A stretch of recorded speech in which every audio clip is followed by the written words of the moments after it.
Much वाक़े के 5 मरकज़ी किरदार हैं जिनके इर्द गिर्द इस सारे वाक़े का मंजरनामा इस वक्त घूम रहा है। जितने मुज़ाकरात हो रहे हैं, जितनी बातचीत हो रही है, वो इन 5 लोगों के साथ ही हो रही है।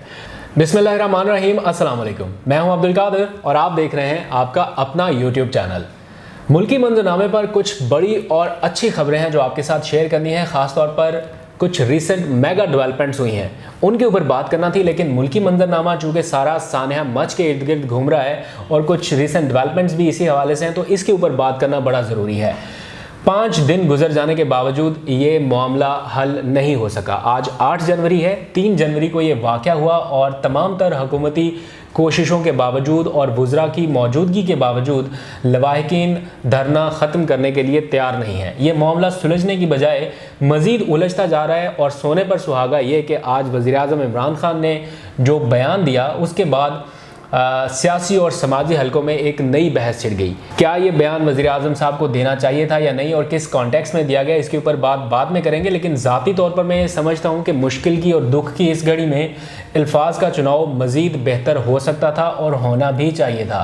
इसमें कोई शक नहीं है कि वज़ीर-ए-आज़म को जो इंटेलिजेंस इतलात पहुँच रही हैं और धरने के जो मरकज़ी किरदार हैं उस हवाले से कुछ ऐसी इतलात पहुँची हैं जिसकी वजह से उन्होंने ये बयान दिया। लेकिन बहरहाल कुछ अनासर को एक्सपोज करने के चक्कर में सारे लवाहिकीन के लिए वो अल्फाज इस्तेमाल करना मेरा ख्याल है ठीक नहीं था और उससे शायद कुछ लोगों की दिल आज़ारी हुई है। वज़ीर-ए-आज़म को ब्लैकमेल कर कौन रहा है? आज उन्होंने अपने बयान में जिसका जिक्र किया वो ये सारे धरने के लवाहिकीन नहीं हैं, वो चंद अनासर हैं जिनकी ना सिर्फ निशानदही हो चुकी है, उसकी रिपोर्ट भी प्राइम मिनिस्टर को भिजवाई जा चुकी है। 5 ऐसे किरदार हैं जिन तक हुकूमत पहुँची है।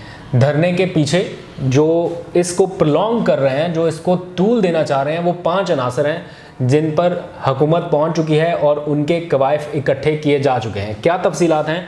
हसास मामला होने की वजह से मैं सारी इन्फॉर्मेशन तो नहीं लेकिन कुछ इन्फॉर्मेशन आपके साथ शेयर करने की कोशिश करूंगा। वज़ीर-ए-आज़म को इंटेलिजेंस रिपोर्ट्स जो भिजवाई जा रही हैं उसमें क्या बताया गया है और तहरीरी मुआहदा जो दोनों पार्टियों के दरमियान होने वाला था या तय कर लिया गया था, उसके नुकात फाइनलाइज हो चुके थे, वो मंजर आम पर आ चुका है। उस तहरीरी मुआहदे में क्या मुतालबात दोहराए गए और आखिरी लम्हात में क्यों उसको मंतकी अंजाम तक नहीं पहुंचाया जा सका, इस पर बात करेंगे।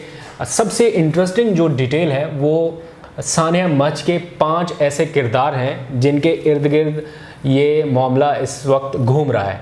2 किरदार ऐसे हैं जो धरना ख़त्म करने के और लवाहिकीन की फौरी तदफीन के हक़ में हैं और हुकूमत के साथ हर किस्म के मामलात तय करना चाहते हैं। लेकिन 3 अफराद ऐसे हैं जो हुकूमत के साथ किसी किस्म की निगोशिएशन को हतमी शक्ल पर नहीं ले जा रहे और ना ही हुकूमत के साथ किसी लचक का मुजाहरा किया जा रहा है। ये 5 अफराद कौन हैं, इनके नाम और इनकी तस्वीर ये प्राइम मिनिस्टर तक भी पहुंच चुकी हैं और इस वक्त मेरे सामने भी हैं। लेकिन चूंकि मामला इतना हसास और मजहबी नौइयत का है, इसलिए मैं शायद ये आपके सामने ना इनके नाम रख सकूं ना इनकी तस्वीर रख सकूं, लेकिन ये ज़रूर बता देता हूं कि इनमें से 3 अफराद का ताल्लुक बॉर्डर के उस पार से है, ईरान से है और ये काफ़ी अरसे से पाकिस्तान में हैं और उसी मुकाम पर हैं और इनका बहुत सारे जो वहाँ पे हज़ारा बरादरी है उनके ऊपर असर व रसूख है। ये भी वाज़े कर देता हूँ कि ये कोई सियासी अफराद नहीं है।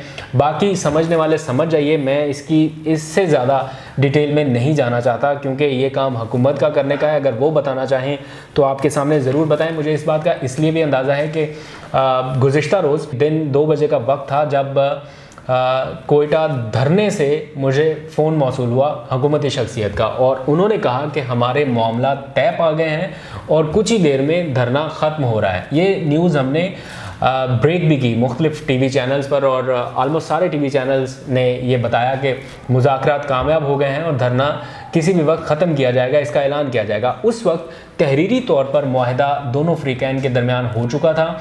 जो डिमांड्स लवाहिकीन की थी या धरने वालों की थी वो एक पेपर पर थी और उनमें से जिनको तस्लीम किया गया और जो फाइनल एग्रीमेंट के लिए तैयार था वो दूसरे पेपर पर थी। उन मुतालबात में क्या था मैं वो भी आपको चीज़ें बता देता हूँ। 10 नुकात के मुतालबात थे जो सामने रखे गए और उनमें IGFC बलूचिस्तान की बरतरफी का मामला था। विंग कमांडर FC और DPO डिप्टी कमिश्नर इनको शामिल तफ्तीश करने का मुतालबा किया गया। कोयटा कराची रूट्स पर जो मुसाफिर हैं या कानकुन काम करते हैं उनको हिफाजत देने का मुतालबा किया गया। और वर्सा के लिए 50-50 लाख रुपए, जो इस सारे वाक़े में शहीद हुए हैं उनके लिए 50 लाख रुपए मुआवजे की डिमांड की गई। लापता अफराद की बाजियाबी और जितने अफराद गिरफ्तार हुए हैं नौजवान कुछ रिसेंट मामलात में, उनको रिहा करने का मुतालबा किया गया। और पासपोर्ट और शनाख्ती कार्ड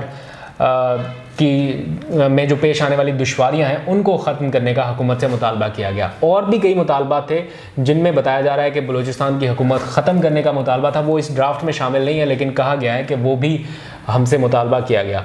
तो जो मुतालबात हुकूमत मान सकती थी बहुत हद तक उसमें लचक का मुजाहरा करते हुए एक ड्राफ्ट तैयार किया गया और उसके ऊपर जो लवाहिकीन थे वो और हुकूमत ऑलमोस्ट एग्री हो चुकी थी और किसी भी वक्त उसके ऊपर साइन होना थे। लेकिन फिर वही हुआ जिसका डर था, और वो 3 किरदार जिसके बारे में मैं पहले जिक्र कर चुका हूँ, वो तीनों किरदार तैयार नहीं हुए और उन्होंने ये अनाउंस किया कि ये धरना जारी रहेगा और हुकूमत के साथ मुज़ाकरात उस वक्त तक कामयाब नहीं होंगे जब तक वज़ीर-ए-आज़म इमरान खान नहीं आएंगे। अब ये तीनों किरदार सरहद के उस पार से हैं, ये वज़ीर-ए-आज़म इमरान खान को डिक्टेट कर सकते हैं क्या कि वो आएंगे तो ये मामला ख़त्म होगा?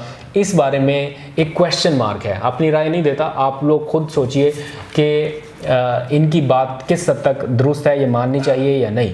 वज़ीर-ए-आज़म इमरान खान ने ब्लैकमेलिंग का जो लफ्ज़ था वो भी शोहदा के लवाहिकीन के लिए इस्तेमाल नहीं किया। मैं कोई सफाई नहीं दे रहा, इसलिए बता रहा हूँ कि मुझे इस कॉन्टेक्स्ट का और इसके बैकग्राउंड का थोड़ा पता है, इसलिए मैं आपको बड़े यकीन से और वसूख से बता सकता हूँ कि वज़ीर-ए-आज़म ने जो लफ्ज़ इस्तेमाल किया आज कि मैं ब्लैकमेलिंग में नहीं आऊँगा, वो लवाहिकीन के लिए नहीं था, इन 3 अफराद के लिए या 5 अनासर के लिए था। लेकिन उसको किस कॉन्टेक्स्ट में लिया जाएगा, ये लिया जाना भी था क्योंकि उसकी कोई वजाहत उस सेंस में हुकूमत की तरफ से अभी तक नहीं की गई, तो वो बज़ाहिर ऐसा ही तासुर गया कि लवाहिकीन की जानिब से ब्लैकमेलिंग की जा रही है। वो तो बेचारे आहें सिसकियाँ ले रहे हैं, उनको क्या बड़ी ब्लैकमेलिंग की इस मुश्किल की घड़ी में। और दूसरा जो सबसे अहम मामला है वो सीरियस किस्म का थ्रेट है। आप लोगों को अंदाज़ा नहीं है कि इंटेलिजेंस रिपोर्ट में क्या क्या कुछ बताया गया है। पहाड़ी इलाका है, वहाँ पर क्या कुछ हो सकता है, कौन कौन से ठिकाने हैं वहाँ पर, और दुश्मन नेटवर्क कहाँ कहाँ पर मौजूद है, इस बारे में एजेंसियों को तो इतला है, हम आम लोगों को नहीं पता कि कहाँ से क्या थ्रेट आ सकता है। तो प्राइम मिनिस्टर का वहाँ पर जाना कितना महफूज है, इसके ऊपर भी एक बड़ा क्वेश्चन मार्क है। आगे चलिए, सरबरा जो हज़ारा डेमोक्रेटिक पार्टी हैं, हज़ारा बरादरी एहतजाज कर रही है और हज़ारा डेमोक्रेटिक पार्टी के जो सरबरा हैं अब्दुल खालिक हज़ारा, उन्होंने कोयटा धरने में बैरूनी मुदाखलत का एतराफ़ किया है और कहा है कि हुकूमत से किए जाने वाले मुतालबात शोहदा के लवाहिकीन के नहीं हैं। उन्होंने कहा है कि धरने के मुजाहिरीन के मुतालबात अलग हैं, लवाहिकीन के मुतालबात अलग हैं। कल तक लवाहिकीन तैयार हो चुके थे अपनी मैयतों को दफनाने के लिए, लेकिन फिर कुछ अनासर ने उनको इस्तेमाल किया और अभी तक ये मामला तूल पकड़ता जा रहा है। तो ये सारे कुछ ग्राउंड रियलिटीज़ हैं जिनका जानना बेहद ज़रूरी है।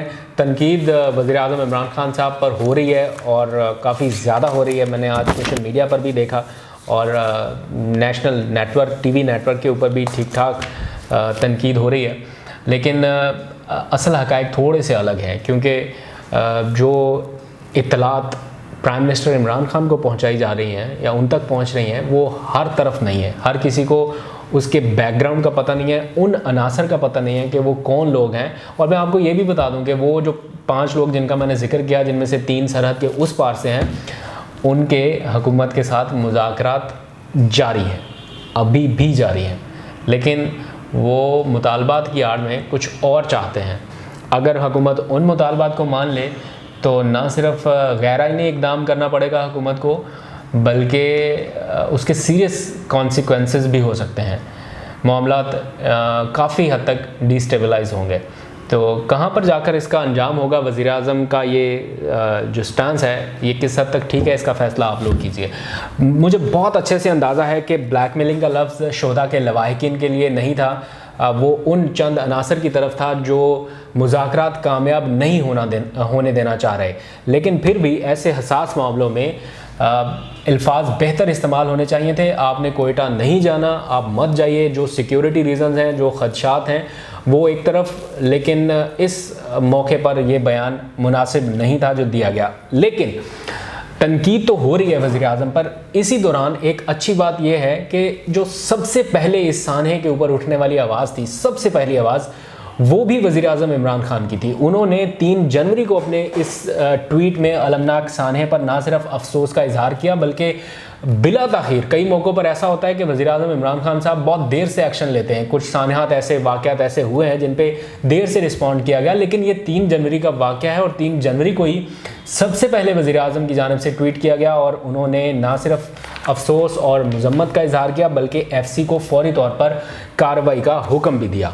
तो वो बयान अब किस कॉन्टेक्स्ट में था उनका, उसकी मैं ज़्यादा डिटेल में नहीं जाता, लेकिन कुछ इनसाइड इन्फॉर्मेशन जो चूँकि हुकूमती लोग वहाँ पर मौजूद हैं और उनके साथ मैं राब्ता कर रहा हूँ मुसलसल कुछ इन्फॉर्मेशन लेने के लिए। अब तक के लिए इतना ही। कल और परसों कोशिश करूँगा आपको पाकिस्तान में होने वाले कुछ बहुत अच्छे और ऐसे मामला जो इस सारे सानहे की वजह से आपकी नज़रों से ओझल रह गए हैं उन तक लेके जाऊँ। बहुत बड़ी खबरें हैं आपके लिए, तो साथ रहिएगा। अब तक के लिए इतना ही, इजाज़त दीजिए। खुदा हाफिज़।